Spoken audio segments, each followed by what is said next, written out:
I hate this wig so much, I would never wear it. Oh, thank God, it lights up. Fantasy! Fantasy! Very Broadway! She thought she was in the top, but that's kind of gag.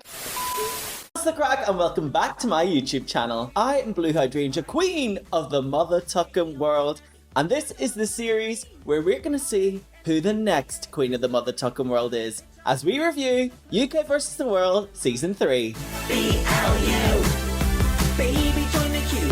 We got room for you. We were reintroduced to 10 queens from across the globe, and I really enjoyed the episode. So let's get stuck in and have a little look and see how all 10 queens have improved and what they've got to show us. First up, we had Kate Bush entering the main stage, and I like this look. I think it is very Kate Bush. It looked like wallpaper or like your granny's curtains. It looked very polished. I liked her chicken handbag. You know, her drag is not going to be for everyone, especially the Drag Race audience, but it was very British. And as the queens continued to enter, Kate Bush was like the only kind of odd one, I guess. Normally there's a few of them in the cast, but everyone is glam. Everyone is, human hair wigs and this, that, the other. Whereas Kate, she doubled down on what she does, and I appreciate that. She has been coming in with jokes. She's left no dead air in the room. Next up, we have Fontana. This look is a showstopper. She looks perfect. She looks tall, even though there's so much fabric and so much going on with the costume. She looks expensive. And I'm sure Kate Bush was like, oh, immediately saying she's a big fan of Kate Bush, which kind of made me laugh. I couldn't imagine Fontana being gagged about Kate Bush, but I mean, here we go. Kate Bush was trying to reference ABBA, and Fontana did not get it. Next up, we have Godland, who just came in with so much energy. I like her Marge Simpson silhouette. That's what Kate Bush said. I also gave Marge Simpson in my entrance. Us short queens have to, heighten ourselves. Like me, she likes to laugh at her own jokes, which I love. She called Kate a colonizer and then giggled to herself, which made me laugh. There was like rhinestones everywhere. It's like she bought all the cheapest jewelry, AB crystal jewelry, and just stuck it all over herself. But for some reason, it worked. Kind of reminds me of how Pangina would have put together outfits like for a lip sync or something. She would just grab things and just stuck it to herself. Insert the picture of her looking like Pikachu here. Next up, Zayn. I love the color. She looks so cute, especially with such a petite body. Like, she can get away with a costume like that. I do wish that the hair was slightly bigger, and I wish that the leg pieces or like ostrich feather or something more expensive. Her makeup is perfection. They kept going to close-ups of Zahira, and I know exactly why, because she looked stunning. I love that she came in and she was ready to fight. She was like, yeah, I came 10th place. And what? And I think Zahira is going to give us a great TV. Next up, the only Naomi. She is unbelievably beautiful. I could see RuPaul in this dress. It just looked expensive. Why do queens like to wear, bring helmets into the runway? I don't understand it as a prop. She said she was runner-up from the bottom, which I love. She kind of gagged them for a second, and some of them were like, oh my gosh, you were runner-up. It's like, do you watch the Showtime more? Why is she queen? What I will say is she seems to have a lot more personality than she did on Germany. She's either learnt or feels more confident, or just in general has grown since that experience, or she's like, I'm gonna have to take this opportunity by the balls. Is she a vampy queen? That's not what I ever got from her, but apparently that's how she's rebranding herself. I just didn't expect it from her. She just gives me very regal energy. I think I've said that before. On to Mariah. She looks kind of expensive, even though it's definitely just stretch crushed velvet. She looks like Bag of Chips in the confessional. She's fully doing a Bag of Chips cosplay. Zahira saying that Mariah was her biggest inspiration, and Mariah being like, I don't know who you are, is so funny to me. She has no clue where she is or who anyone is, and I live for that. Okay, next up was my favorite of the episode. Sminty really ate this episode up. Effortlessly beautiful, tousled hair. Just just threw this outfit on. I love the supermodel to super noodle bit. I just think either she has prepared a load of cute little funny things to say, or she's just naturally hysterical. She had me giggling this whole time. I also didn't realize that the sad twerk was such a big thing. I like it. I just didn't realize it was a huge thing. And also I want to say Sminty's mom and her own a candle company. And I just think that's delightful. And I think you should all check it out. I think it's called Dilly and Dally or something like that. I love a candle. After Sminty is Minty Fresh. She would intimidate me if she walked into the workroom because she's very mysterious. She's going to hold her cards close to her chest, and she literally proved that within seconds of being there. Although I love how Zaire was like, bitch, I googled you. You're not getting away that easy. I know what you won. I know when you went home. I know what you're good at. I know what you're bad at. I know what your mum's name is. She looks lovely. I just wasn't blown away. I know what kind of drag comes from the Philippines. I watch Drag Race Philippines. It is my favorite franchise. And I just think this is like cute. But she does look incredibly polished. And I love that she was like, I'm not the same as Marina. She wants to establish herself as her own identity. I think she's going to bring good TV though, because I don't think she's going to let people mess with her. Next up, Serena Morena. Immediately I was like, what is this hood? And then I was like, what is this outfit? I love how draggy and big it was. I just didn't understand why like it was like boxy, the headpiece. Her makeup was stunning. It was so crisp. I think Lolita Banana went, girl, you need some makeup lessons. You're going to represent our country. Here's my makeup artist and I'll show you what to do. I think that's what happened because it is very similar to how Lolita was painted on Drag Race Mexico. She seems really lovely. She said she was a comedian. I don't know if her comedy is translating just yet. She made me smile. And then Fontana said something that really resonated with RuPaul, and that was about her yelling bucket when she wants to vomit. She said, I'm gonna puke in one of you instead of on one of you. Which made me laugh. Oh my gosh, we're already sharing bodily fluids. And last but not least, very much not least, it is Melinda Verga. Everyone was gagging. I think she actually got the biggest reaction. She looks like such a da in confessionals. She looks like an uncle. Her outfit is kind of basic, a lot of stretch fabric and some rhinestones. But when she took the helmet off, her hair was kind of fierce and she flicked it around and stuff. I was like, her makeup is gorgeous. She's had such a glow up. They had the best flashbacks for Melinda Verga of her like in full fight mode. Melinda, when she turned to the girl, she went, "You're stunning! You're stunning!" Which is very Northern Irish. I don't know what she was referencing. I don't know if she was trying to be British or whatever, but it sounded very Northern Irish. I want Melinda Verga to last a long time in this competition. Yeah. Okay, so all the girls are in. They all look beautiful, a very eclectic group. My third favorite entrance look is Sminty. Yes, it is simple, but it's very her. And I just like the vibe. I liked when the little skull dropped. Next up is Naomi. This look was gorgeous. She was painted incredibly. Her hair was beautiful. Was it groundbreaking? No, but you don't need to be groundbreaking for your entrance. The best entrance look was easily Fontana. I can't imagine sitting there for that period of time with those wings on. It was worth it for that impact. She came in strong. RuPaul arrives and she does this little tap dance bit. I love Ru on the UK seasons. She just wants to be silly and goofy. She screamed bucket, can I get a bucket or something, which was clearly a reference to Fontana. It's good to be RuPaul's favourite. £50,000 cash prize, good for them. In a world where you no longer make money after Drag Race, 50k will be lovely, gal. So the challenge is Ruru Vision. They are going to bring their own original track. I mean, I would have loved it as a girl group challenge, maybe. Original tracks aren't my thing. I can't lie. They bore the tits off me normally. And Laureen is going to be the judge. Laureen, that is fierce. I also love that Mariah still has no idea what's happening. She has no idea what the Eurovision Song Contest is. She has no idea who Lorraine is. She's just clapping and smiling. Every time there's a new season of Drag Race UK, the workroom never changes.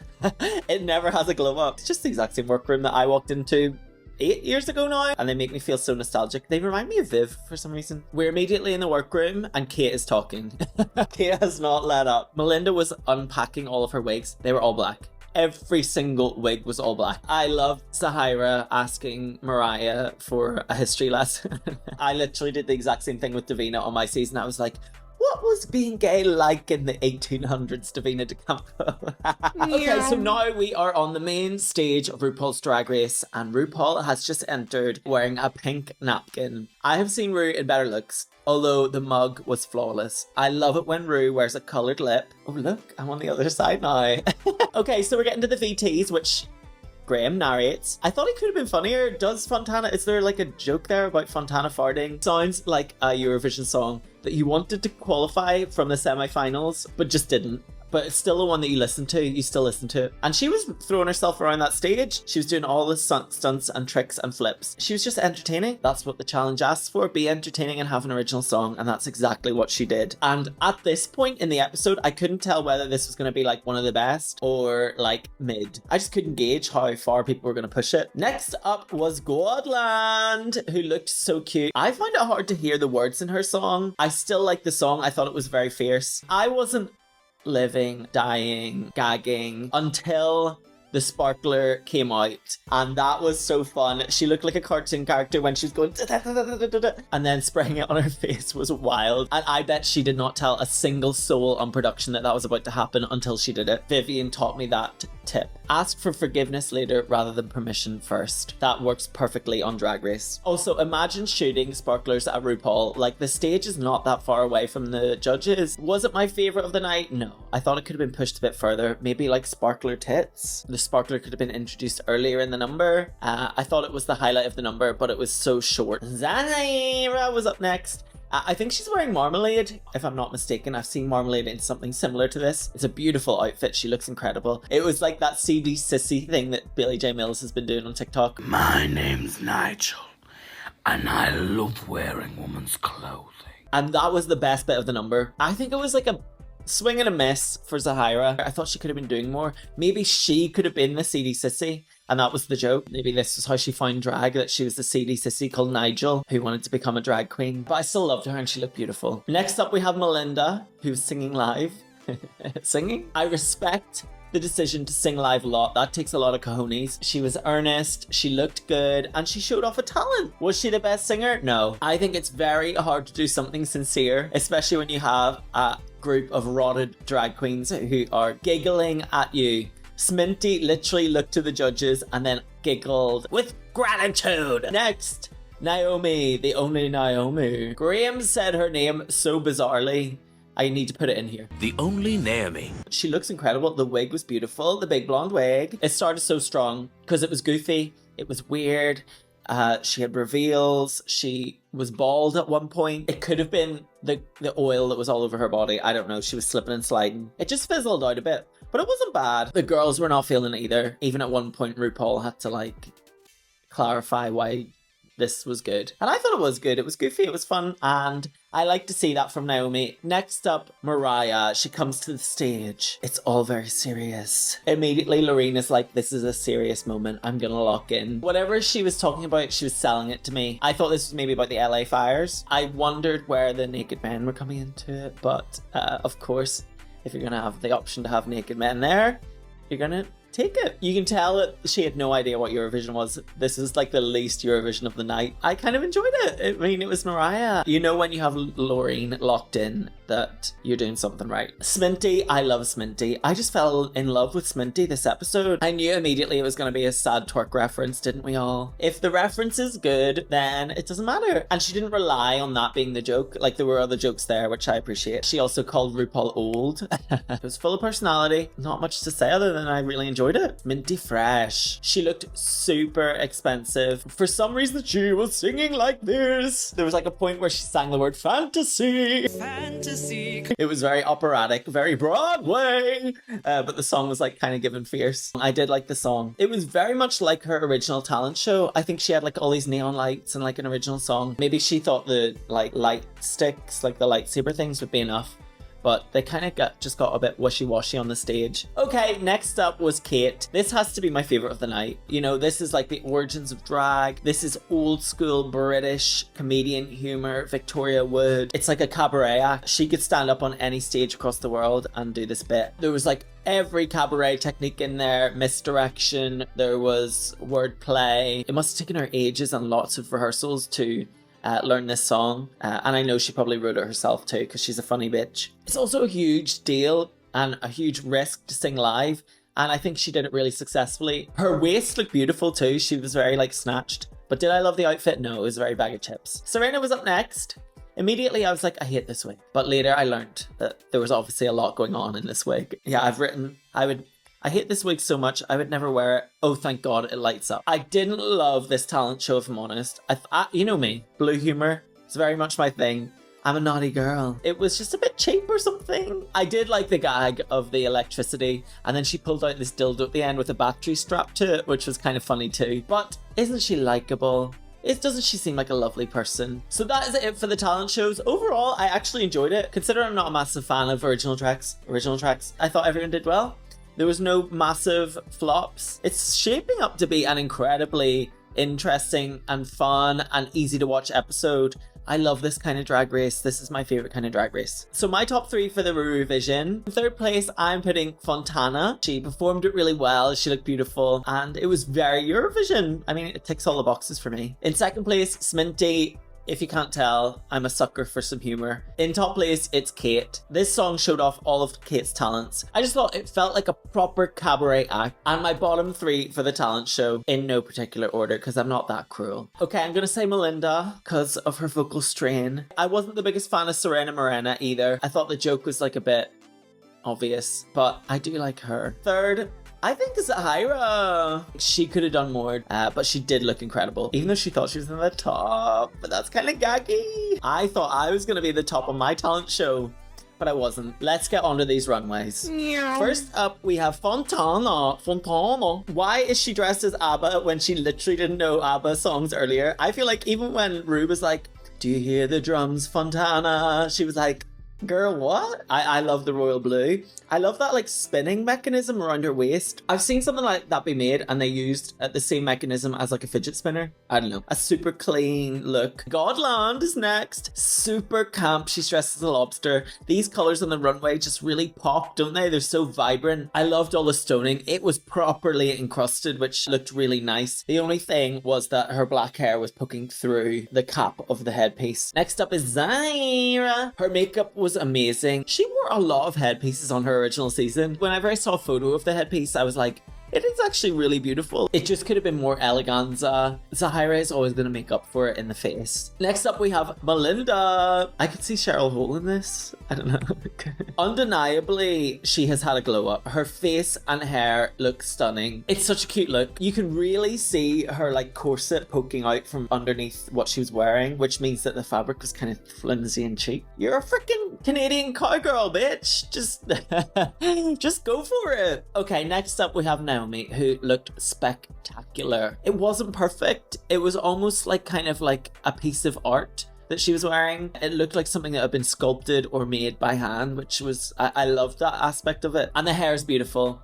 Who was made by my gorgeous Ramona. I'm talking about all this fashion and I look like this. Jeez Louise. Next up we have Mariah. I feel like I could make this in an afternoon. Give me a black bra, give me a pair of black chaps, and some appliques and some belts, and I could throw this together. The mustache didn't even match her wig. I don't know, I like Mariah. I can't tell if she's like here to be competitive or if she's just here for a bit of crack. Sminty walks out just looking like a supermodel. There's not much to say because it was perfect to me. I loved it. I love you, Sminty. You've really won me over this episode. Next up, we have Minty Fresh. I love the fabrics. I thought this looked really expensive, even though it was probably made with like scrap fabrics. I think it's the best merge of culture and fashion on the runway this week. I thought she looked really good. Serena Morena. I love the initial impact of this runway. She looked huge. She looked a bit swallowed up because there was so much going on though. It was just a bit clunky looking. I really like the corsetry and the beading down the dress. And she's just so likable. This is just going to be me slagging off her drag and then saying that she's a nice person. Next up, we have Kate Butch, who has not come to play this time on the runway. The dress was beautiful. It felt very authentic to what she was trying to go for. I loved the weathered look of it. Again, like Naomi, she was trying to tell a story. I didn't love the wig on her head. I like the wig, but I feel like the way she wore it, it almost looked like it wasn't glued down or something. But I also loved the story of the look. Okay, so that is the runways. I feel like everyone really did a good job. There was no duds. So my top 3 looks on the runway this week are Kate looked amazing. The glow up from her season is incredible. There was an amazing story behind her look, and I just thought it was very well done. In second place, we have Naomi, who looked fantastic. And in top place, it was Sminty. She wore the costume, the swan costume, perfectly. In the bottom 3, in no particular order, we have Serena. I'm so sorry, Serena. It was just a lot going on, too much for me. All the different reds. You were a bit swallowed up by it. We also have Melinda, because I feel like it just could have been more drag. It wasn't bad, but it just could have been more drag. And Mariah. Okay, so my tops of the week probably would have been Kate and Sminty and Fontana interchangeably. I feel like sometimes Ru's just bored of a queen who is good. Sometimes she'll just be like, all right, yeah, cool. But if someone's like a bit rough around the edges, she's like more excited by that. So she loved Godland. I also love that Ru took the time to tell the judges and the world why Naomi was in the top, because she was like, I like it because it's goofy. Sminty is so naturally funny. She's literally making the judges laugh. She's making me laugh. I'm having such a good time with Sminty, but you already know that. And we're back in Untucked, where Zahira is peeved because she literally looks fuming because she is not on the top. And I think in her head, she's clocked on that no one's going home today, so she was in the bottom. In the heat of the moment, she's like, who's vulnerable? Well, Naomi earlier told us that she was comparing herself to other queens. So Zahira was like, I'm going to take this bitch down. I love that all of the queens thought that Melinda was the definite bottom of the night. And whenever they were called with her, like, Zahira literally jumps out of her skin. I also feel like Minty's a bit delusional because she thought she did really well too. After watching everyone's performances, Minty's was just kind of like in the middle. Kate is super geeky. She is the geek girl. She's the oddball. Literally, while she's talking, you can see that all the other queens are like, is this when I laugh? There's a part where Fontana is like getting up off the chair and Kate says, oh, my back is hairy again. And Fontana's like, and it feels like no one knows each other yet. Feels like they're all strangers just interacting, which sometimes Versus the Worlds are like that. I feel like this bunch of girls are going to give us good TV. Once they get warmed up, they're going to give us some drama. They're still like just figuring each other out. The top two, it is what it is. Fontana was incredible. Godland was full of personality. She was very funny. And there was that gaggy moment in her number as well. So I see it. I just thought Kate gave so much to be wowed by. But love Fontana and love Godland, so I'm not upset. The lip sync song, Tattoo, is such a good song. I danced to it on Dancing with the Stars. Insert clip here, although not the song because it's copyright, so it's just me talking right now while you're watching me dance. What I want to say also is we don't know the rules yet. We don't know if there's lipsticks or beavers or what's going to happen next week. And it was so weird that after this whole episode, we still don't know what's happening. I thought Godlin moved beautifully, especially at that start of the song where it's all like breaking down. I thought her body looked beautiful. I don't really know what she was wearing. She just looked like a giant loofah. It was like a suit with loofah stuck to it. The lip sync was super evenly matched.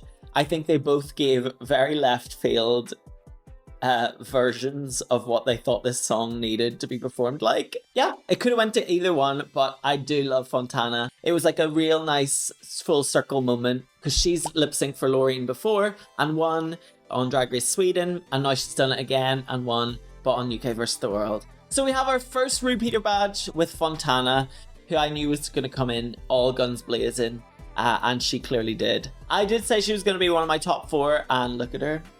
She has not disappointed. So this is our leaderboard with Fontana with the first official golden repeater badge. Godland in the top, and there were no bottoms this week. Oh, we'll keep it up to date as we go along. Rule Britannia! I hope you enjoyed this video. The queen of the mother tucking world talking about UK versus the world seems correct. Right, well, what a great episode. I can't wait for next week. It's a design challenge. I'm nervous for Kate, but I'm excited to see what Minty's going to do.